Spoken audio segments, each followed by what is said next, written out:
एक बार की बात है, मधु नाम की एक लड़की अपने पिता के साथ रहती थी। उसकी माँ बचपन में ही गुजर गई थी। वह अपने घर का काम करती फिर कॉलेज जाती थी। कॉलेज जाते समय वह रोज रास्ते में एक जगह पक्षियों को दाना डालती थी। उसके घर में भी 2 पक्षी थे, उनको भी वह रोज दाना डालती थी। एक दिन उसको पक्षियों को दाना डालते जमींदार के बेटे ने देख लिया। उसने अपने पिता से जाकर मधु से शादी करने की इच्छा जताई। जमींदार ने मधु के पिता से बात करके अपने बेटे की शादी मधु से करा दी। मधु अपने साथ घर के पिंजरे के 2 पक्षी भी लेकर ससुराल आ गई। वह उन पक्षियों को रोज दाना डालती थी। मधु की सास को यह बिल्कुल भी पसंद नहीं था। वह उन पक्षियों को परेशान करती थी। वह उनका दाना पानी जमीन में फेंक देती थी।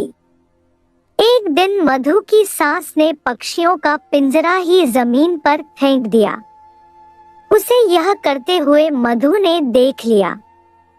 मधु ने मना किया तो उसकी सास ने मधु को ही डांट दिया। इन सब बातों से मधु परेशान रहने लगी। एक दिन मधु के पति ने परेशानी का कारण पूछा तो उसने सारी बात बता दी।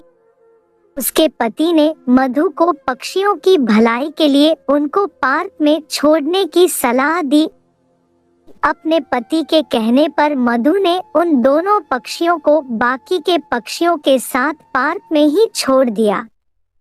वह उनको कभी कभी दाना देने पार्क में जाती थी। अब सभी पार्क के पक्षी मधु के अच्छे मित्र बन गए थे। पक्षी अब मधु के घर पर भी आने लगे।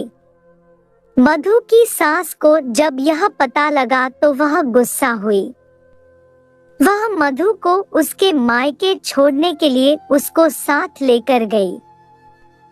रास्ते में कुछ चोरों ने मधु की सास के गहने चुराने की कोशिश की, तभी मधु के पक्षियों ने आकर चोरों पर हमला किया, जिससे चोर भाग गए।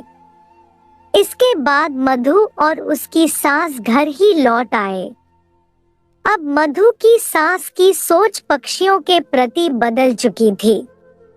उसने मधु से कहा कि अब हम दोनों चिड़िया को दाना देने चला करेंगे और पहले के 2 पक्षियों को घर वापस लेकर आएंगे। यह बात सुनकर मधु बहुत खुश हुई।